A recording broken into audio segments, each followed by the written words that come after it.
The government is not 50 years ahead on a lot of things.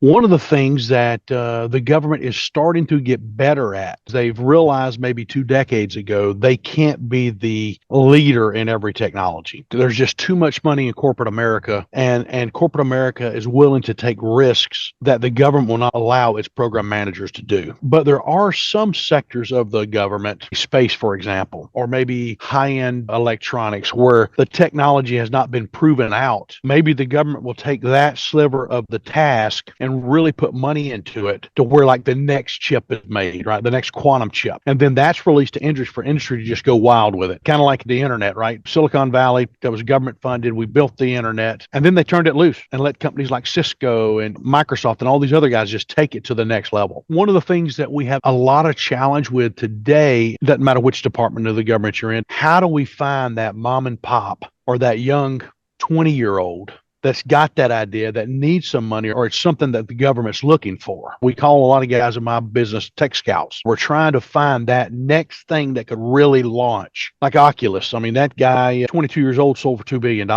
So there's great ideas there that can really launch industries. How do we find stuff that the government can invest in, that industry's going to invest in, and we're going to take it to the next level? Welcome to the Alchemist Nation podcast.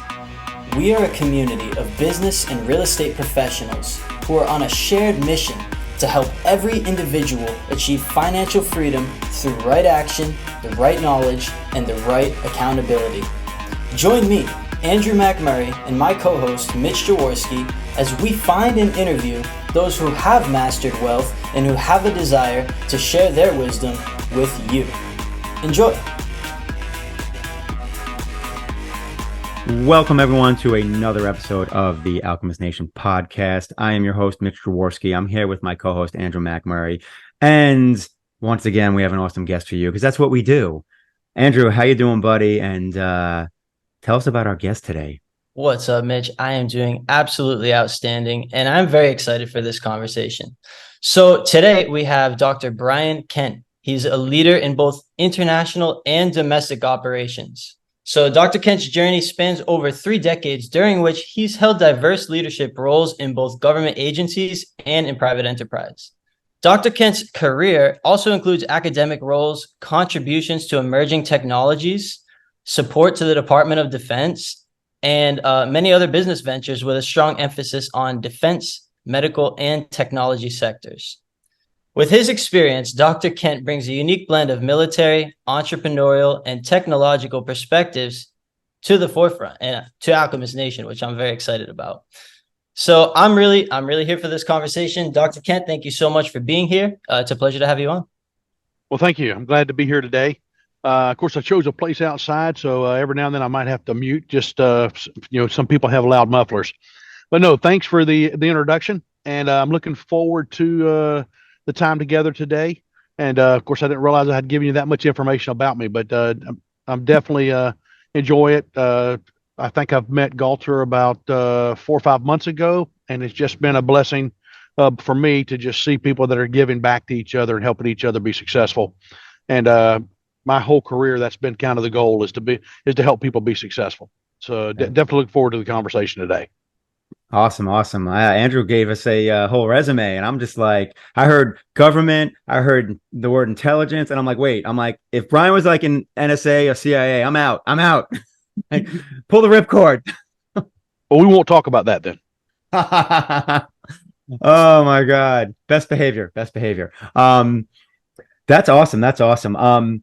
I'm going to, personally get to meet you at the summit this year for the first time, which is going to be awesome. I'm glad we're getting an opportunity to interact now, and I get to learn more about you. I'm curious so much, so obviously you work with entrepreneurs now. I'm always curious about the transition.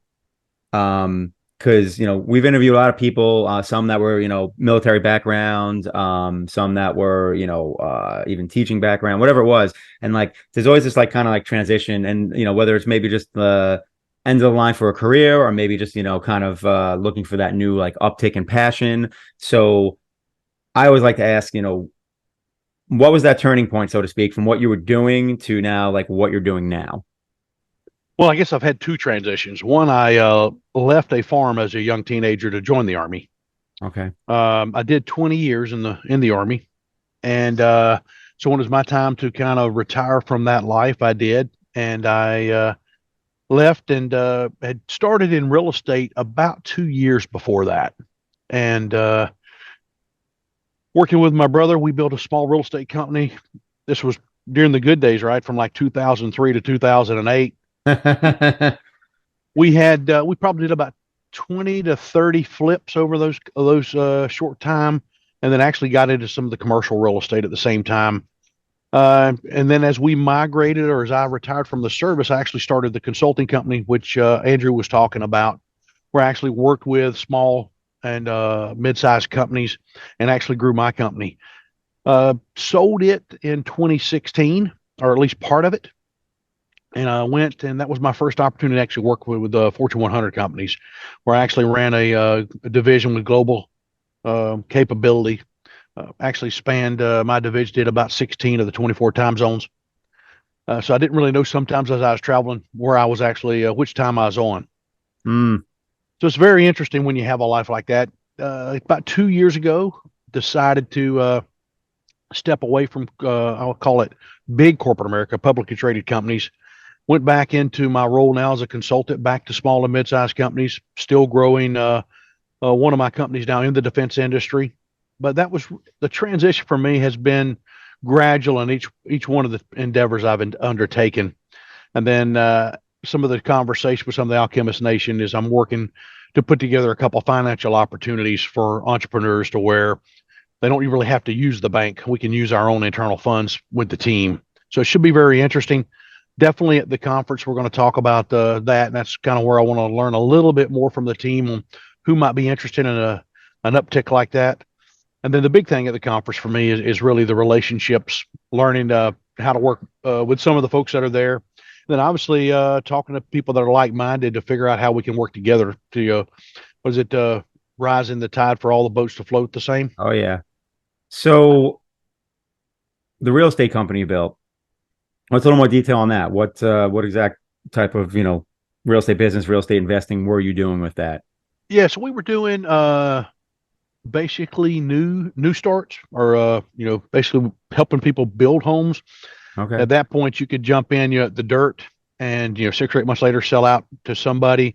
We actually put a construction team together, and we actually bought repossessed homes, or old homes, would fix them up, renovate them, put them back on the market. And then we did some, well, I'll call them flex spaces, where basically it had office space. You renovated the office space, you did the warehouse space, and then you could rent that to companies that needed. Because a lot of times, let's say a plumber, he doesn't need a lot of office space or a lot of warehouse space. He needs a little bit of an office, and he needs some yard space. And so we found that was a really nice niche, because there's a lot of small companies that need that kind of capability. And it's hard for them to do that with a big real estate company. You really have to have that kind of mom and pop feel for them, because that's really about the relationship, where you can let them grow their yard space if they need to do it, or maybe their warehouse space if they need to do it, and really use the building as a flex space. Kept that in the warehousing piece probably until about 2018, where I sold out of the flex space and out of kind of the residentials. Still have some residentials, and I started jumping into some of the groups where I could buy in as a partial owner of oil, real estate, apartments, store alls, IT investment pieces into real estate, where you could jump in, be a partial owner of the infrastructure being put in, and then sell it once it's operational. Hmm. That's amazing. There's so many different opportunities in real estate that I think aren't as mainstream and people don't realize. And sounds like you got your hands in several of them, so that's pretty exciting. Yeah, I like to say I'm diversified in real estate. I've never been a realtor, but I know a lot about how real estate and real estate transactions work. Mm. Wow. You know what? Just because someone's a realtor doesn't mean they know a lot about real estate and real estate transactions. At least maybe where I'm at. Everyone's got their license. That's a true statement. Yeah. Oh, good stuff. I'm curious, Andrew, you look like you got something you want to say. I don't. The questions I want to ask, I don't know. It's something when I was looking at your website, Brian. I don't know. When I was learning about you, something was triggered inside of me that I've had in me from a young age, because it was mostly to do with the emergent technologies. When I started understanding that that's a area you do work in, I started having the same conversations I always used to have with myself of, okay, I understand you work with the Department of Defense, the government, the military industrial complex, these sort of entities. I think it's always been understood, at least from my perspective, that like they're like maybe decades ahead, 40, 50 years ahead, especially when it comes to technologies and emergent technologies and that sort of thing. And then I also saw, I believe on your website, that you have a top secret clearance, right? Which, for whatever that's worth. But I've always been interested because in my mind, in my perspective, the emergent technologies, whatever, like this cutting edge 40, 50 years into the future, is like the cutting edge of consciousness, right? Like we have a collective consciousness, and like a certain portion of us are like way on like the future of like but really it's like the present. It's where are we at right now? Like what is like the next thing?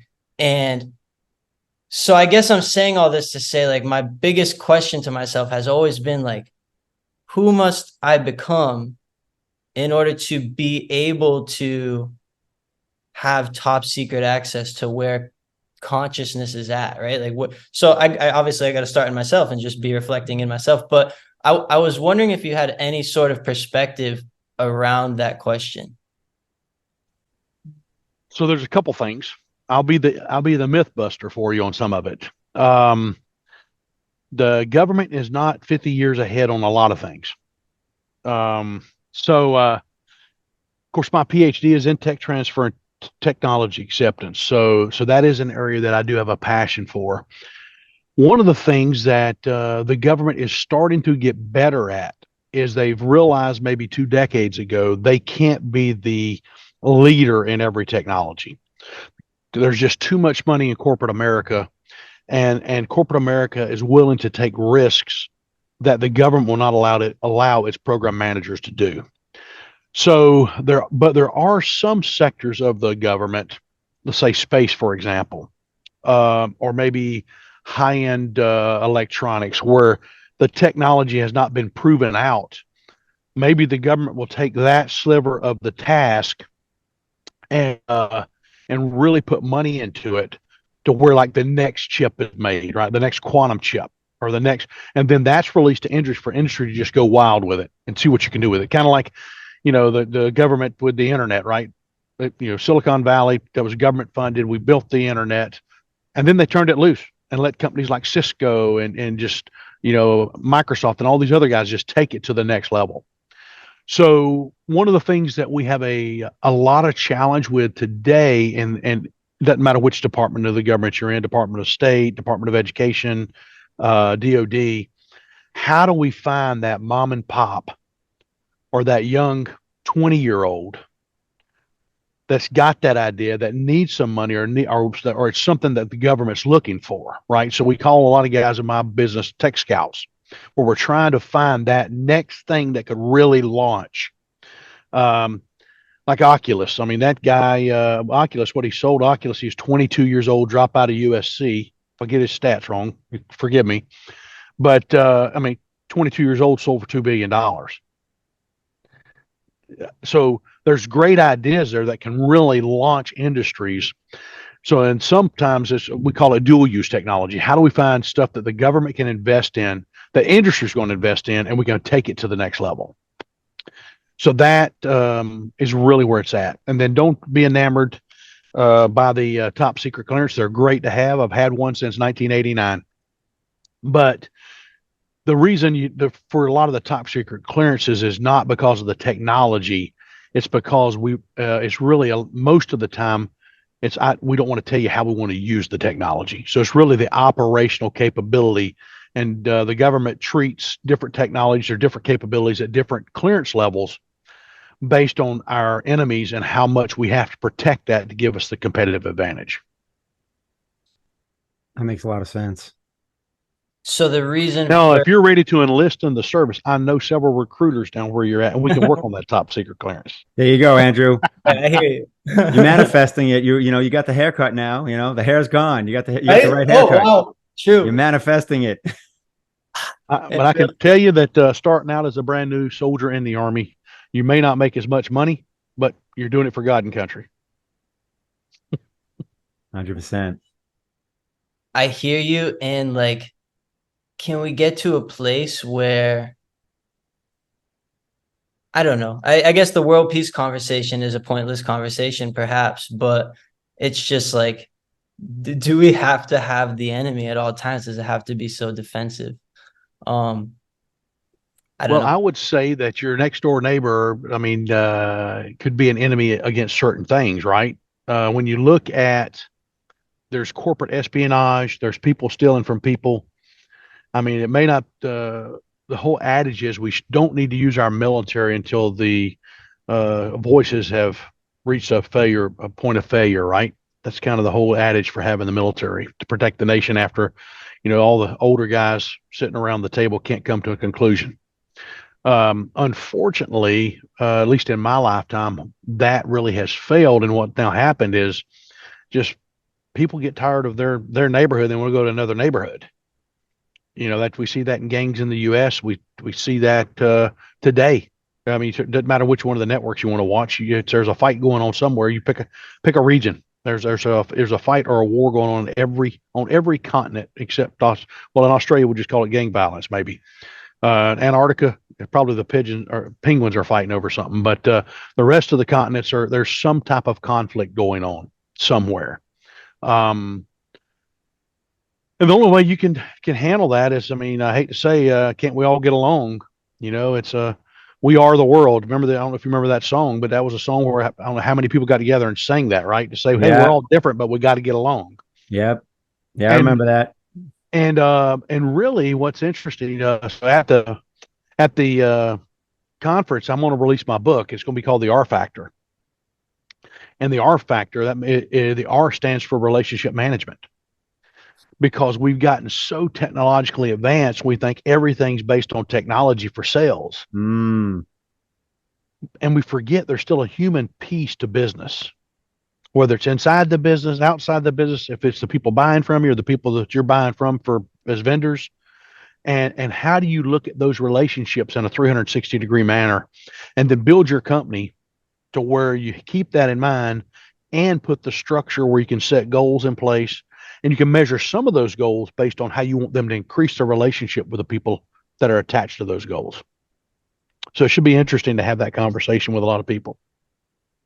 absolutely. I actually love that you touched on that because I see that, especially like because I'm a bit of a cryptocurrency head, and I've kind of been investing in that world for a long time, and most of that crowd is just like super just tech reliant, and you even see like just the interpersonal skills lacking, so to speak, and there is that human element, and technology is awesome, and technology can solve a lot of problems, but at the end of the day, like you still like I would say humans are going to human, which is why like you're always going to have conflict. There's always going to probably be some kind of war. I mean, because humans are going to human. Same thing with just you know every new technological system or platform or whatever it is that has money involved.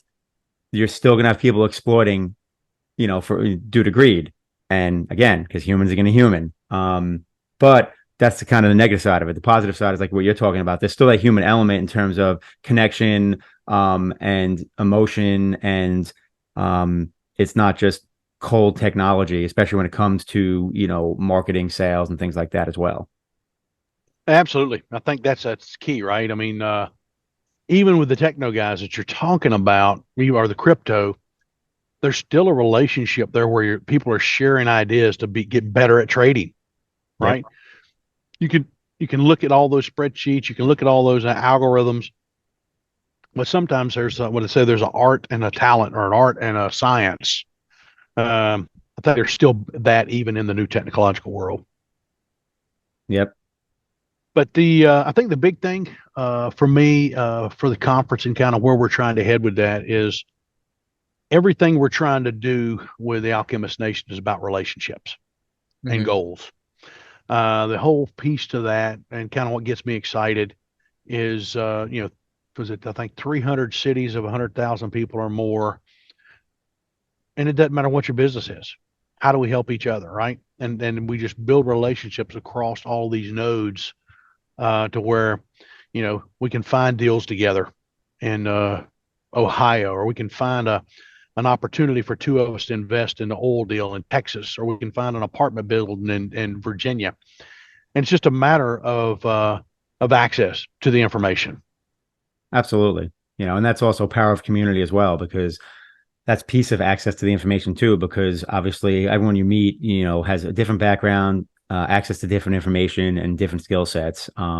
And just by networking, you ripple effect, get exposed to more information and more opportunity. But yeah, that's also one of the things that I know me and Andrew love about Alchemist Nation. And this holds true for any like good community that's looking to grow and build together. And like you said earlier, a rising tide, lifts all boats. And that's the power of community, and why, whether it's Alchemist Nation or some other community, it's behooves people to get involved in community, which was more of a standard thing back in the day. You know what I mean? Like, you don't see that community used to be where you lived, and everyone friends with their neighbors and talked to their neighbors, and and looked out for each other. And like, now we live in a society where not many people talk to their neighbors. I don't, like, where I live, I'm friends with two neighbors out of like, the dozen or more that, are, in, I guess, a touch point, so to speak. And that's amazing. That didn't happen, in like the 1950s, 1960s. Like, you knew and pretty much were friends with the people that live across the street from you, as opposed to you don't even talk to them now. So I think that community vibe and that community feel now is getting found from things like Alchemist Nation and so many of these other communities, where it's like you're seeking out like your tribe, so to speak, and you're seeking out that sense of community. So yeah, it's pretty interesting in terms of, like, I guess, the human side of it. And maybe part of that is because there's so much tech, and because we're more connected now than we've ever been, and we're also more isolated now than we've ever been. Yes, I travel over 150,000 miles a year, and probably exceed 100 nights a year in hotels. Woo. And have done that for a decade and a half. That's taxing, dude. So one thing about it, if you're traveling a lot for work, you just got to make sure you tag on a half a day or a day for fun, right? So if Yeah. I go somewhere with a warm climate, normally you'll see a scuba tank on my back for at least half a day. Nice. And I just spent a couple of weeks in Europe, and we did the castle thing. We did a couple of city visits, and then you can't, even if you work, you got to have a little bit of time to rest your mind and do something for your body, right? So one of the things that I look at when I'm looking at that relationship and that network, or that, as you said, kind of the village, right? So what I like about somebody in Ohio, they're seeing a different business capability than I'm seeing. I mean, you mentioned earlier that you were doing crypto. Well, a Yeah. guy in Texas may look at crypto and crypto trading different than we do than I do in Florida, or somebody else does, right? The same with oil. I mean, was it a year and a half ago? I knew nothing about oil. I was on some list. I got an oil package, and I got on a plane. I flew to Dallas, Texas for oil 101 before I put a penny into it, right? I learned about it. I tell Galter I do my homework. Dorena just had an opportunity to actually do something with minerals and minerals and mineral holdings. I'd never seen that program, but now that I've seen it, I'm interested in it for my next opportunity when I could use that program. So I think we're sharing information. Before, where you said it was the 12 touch points in your neighborhood, now we're sharing opportunities globally. Yeah. Right. You can trade in England, you can trade in Singapore, you can trade in Japan, Buenos Aires. One of the best CDs I ever bought one time was for Argentine Electric Company at 14.5% for a CD for a year. So Nice. so there's, now you can do more because of the technology and because we spread out. And that's why it kind of excites me. Like I said earlier, 300 cities. I don't know if I'll invest in 300 cities, but man, if I get to 10 of them, that's more I could have had before we started the group. So, I mean, that's a win, right? Plus, I'm gonna find Absolutely. some like-minded people that we might put something together in Florida. That before I had met these folks, I would have never had that opportunity. So there's a relationship everywhere we go every day, But but I do like technology. So, so I am looking for ways for technology, either for my information gathering or my business intelligence, so I can make better decisions. But to me, it's always a person, right? I kind of, old buddy of mine told me one time, he goes, Brian, it's just make sure you know who your friends are and who the people, and because really and truly, most of your enemies don't buy from you. Hmm. He goes, it's somebody that trusts you, believes in you, or think the product's good. And a lot of times your enemy's going to try to go do it themselves or find a way to do it without you. Makes sense. Yeah, I can see why you really love the technologies because the way I see it, like that's really what like like the digital integration that you've mentioned a couple times is really what's in a major way allowing for this more global conversation. If we can do everything globally now, like even with the conversation of no longer needing to, we don't actually need to live around people we don't like. But the thing is from my perspective, we're living somewhere more for like our work, right? Like, because we had to be in a specific location. Like you move to a city if you want a specific job in the city. But now with the ability to make money online, the ability to have the digital space to do your work, now I can think more in terms of, well, where do I like really want to be on the planet? Like where would I rather go spend my time, and what makes the most sense for me, and who do I want to hang out with on a daily basis? Like I can just go, like Walter calls it all the time, find your tribe. Like I can just go collect my people and we go figure out a place to live. And I think I feel like we'll start to even see more like unique communities pop up, like physical communities. Like people are going to start moving together and just living together.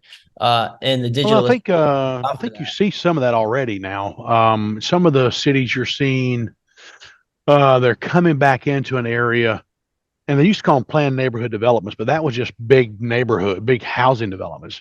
Now you're starting to see, like you're just describing, smaller communities where all of a sudden the grocery store popped up. The first floor is offices, or maybe some retail pieces. The second floor is offices, and then maybe floors 3 through 5 or people live there.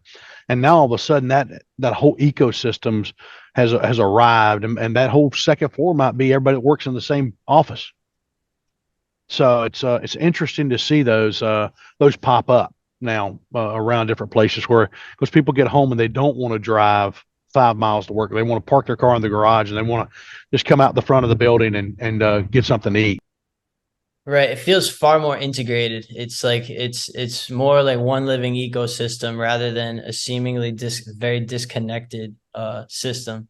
Interesting. Interesting. I mean, the model works if you think about it, because just think about it from a consumerism standpoint. I mean, think about Apple. I mean, they created essentially an ecosystem where you don't need to leave Apple. Like you can phone, computer, like music, whatever you need, Apple's got it for you. You know what I mean? So, and that's why, like, I call, and obviously that was a stock that was super popular for, probably the first 15 years of this, millennium. And I used to call it like the cult stock, because it was the most popular stock. It had the biggest following of just like fair weather investors, so to speak. And it was because they were consumers of Apple products, and they were coming out with, cutting edge products and whatnot.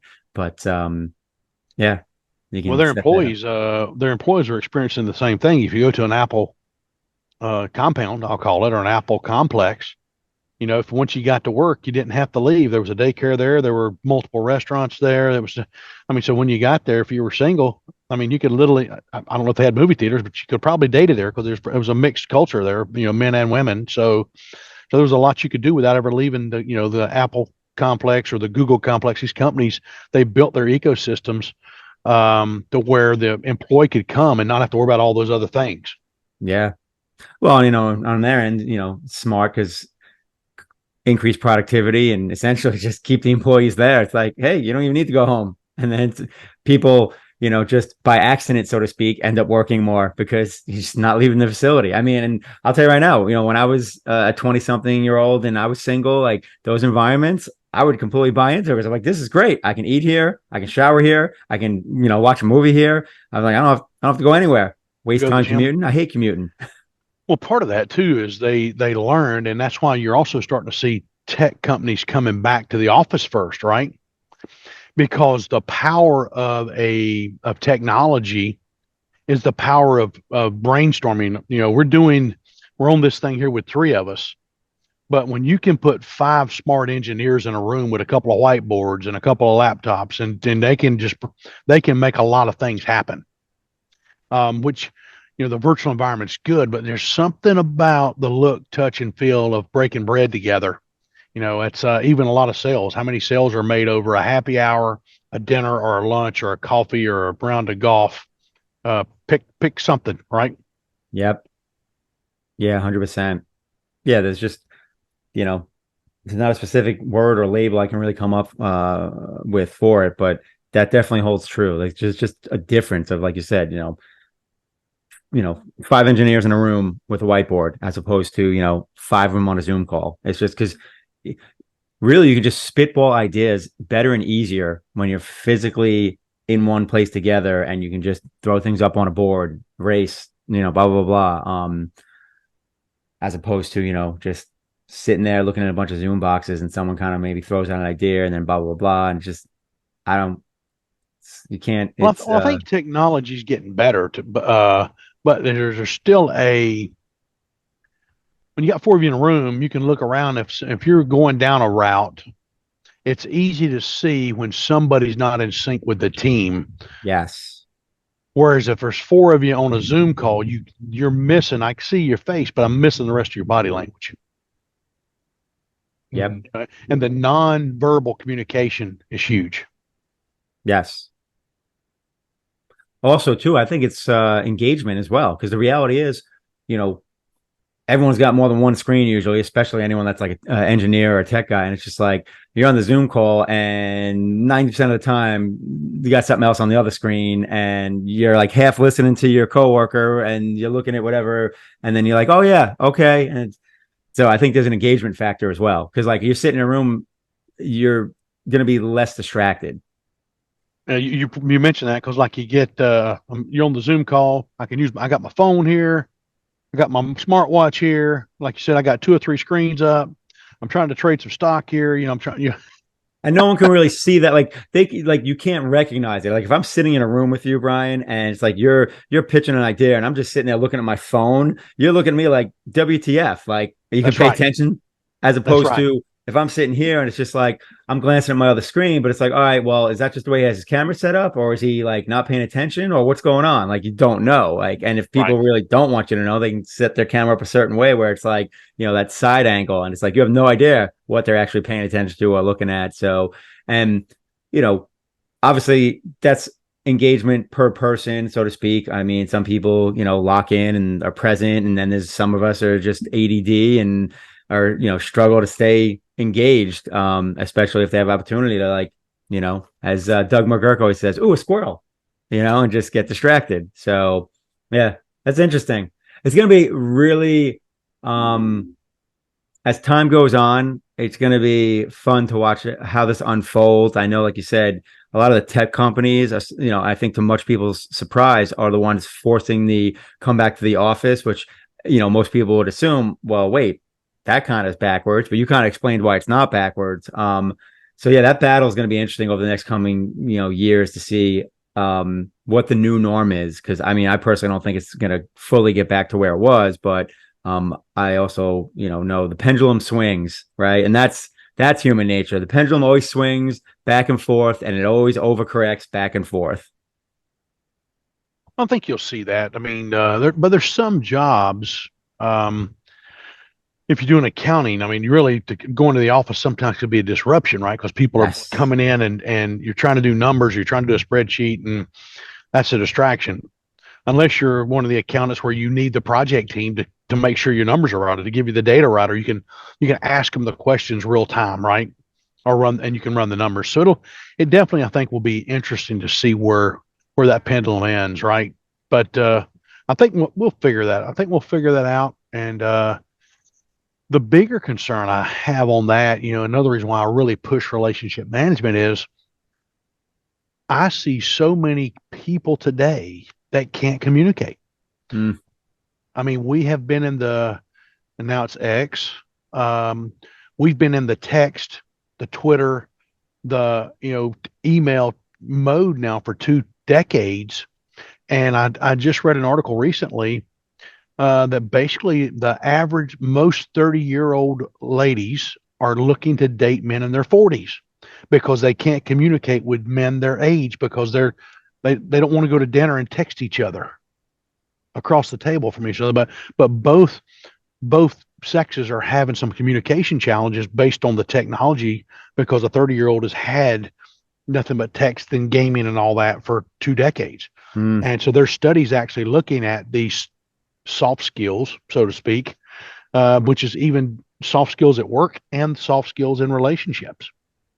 And you can't do it with 179 characters. Sometimes you got to have an actual conversation. indeed. That's interesting you brought that up too, because I actually seen stats about that and how, you know, there is that dynamic of, these women like looking for men a decade plus older than them because of those reasons. Like, quite interesting. And I'm glad you kind of brought us back to the whole relationship piece because obviously, you're speaking at the 2023 summit, and I know that's a big piece of the presentation. Obviously, you're going to launch the book. So is there any, I don't know, maybe a little teaser you want to give in regards to your presentation at the summit this year? Well, I'm going to talk a little bit about organization. Make sure you have your organization right. Making sure you have the right people in the right seat, right butt, right seat's what I call it.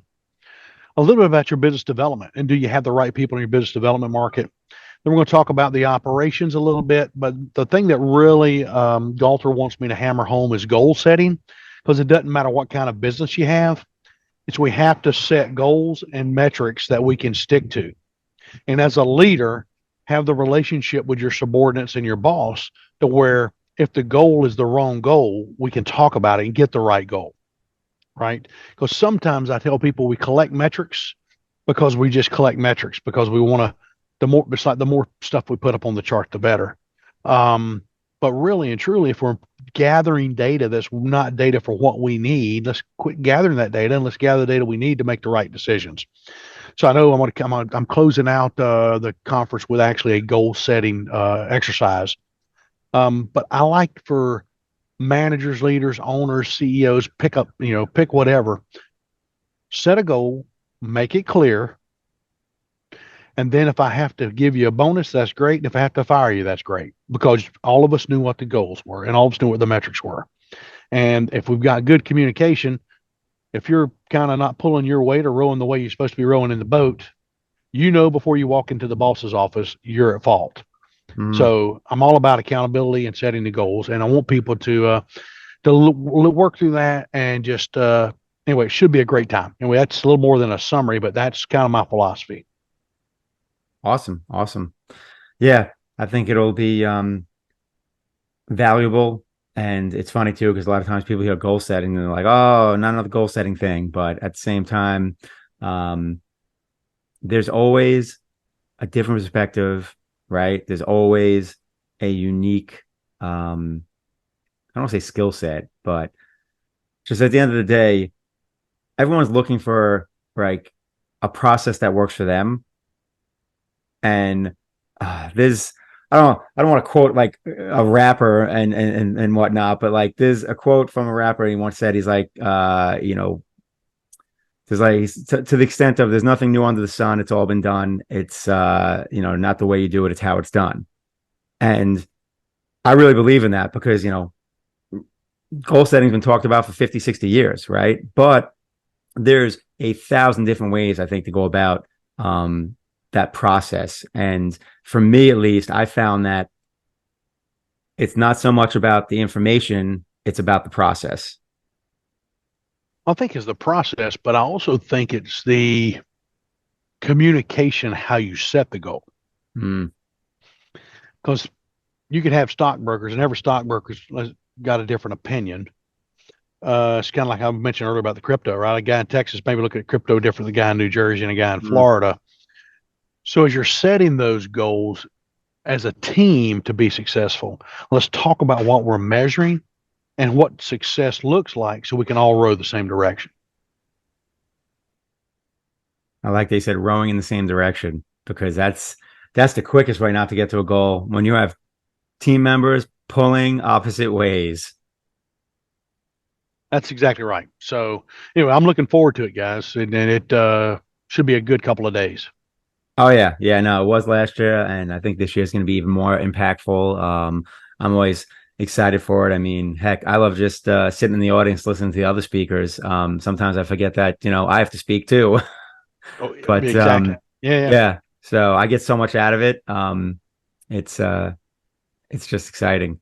Cool. So, how do people find Brian Kent? Get in touch with Brian Kent. So I'm a little more active on LinkedIn than I am Facebook, even though Galter's dragging me back to Facebook. Oh, Uh, Facebook. yeah, but I'm on LinkedIn pretty heavily. I post there pretty regularly there and on X. It's basically it's Brian BK Kent on LinkedIn or Brian Kent with a PhD. You should be able to find me there too. I get searches all the time. Then my website, as was mentioned earlier, is www.brianlkent.com. And of course, that'll have a link to all my social medias and all my posts and those kind of things. But yeah, I'm looking forward to it. And then we should, if we hadn't got the book cover up, we'll have the book cover on the website pretty soon. But we're looking forward to releasing the first copies at the conference. That's going to be awesome. I like it. Good stuff. Um, Andrew, I can never tell if you have something to say. You lean in, and I'm I like, I I I I hesitate to go further into the conversation and take it another hour. all right. Well, the good news I'm is you'll see excited. I'm very excited. I'm very excited to Good news connect. is we'll be at the conference. exactly. You'll Absolutely, see Brian in 100%. in a few weeks. So that's and this right there is yet another reason why you should come to the 100 Millionaire Summit if you're not already coming, because you can get, The you know, coolest, the most amazing relationships I've made. I realized this the other day. The people I'm working closely with the projects I'm most passionate about in my life, I've met either directly through the summit the last 2 years or relationships through those people that I've met at the summit. So that's only my personal experience, but I've met my best friends through Alchemist Nation for sure. there you go. It's settled. November 3rd through the 5th, 2023, 100 Millionaire Summit. Be there, or I guess be in the same place that you are right now come next year. Brian, thank you so much for joining us, and I look forward to meeting you in a few weeks and learning some more from you. That sounds great. Look forward to meeting you both and look for a great time in Orlando. Awesome. Thanks again. Bye bye now.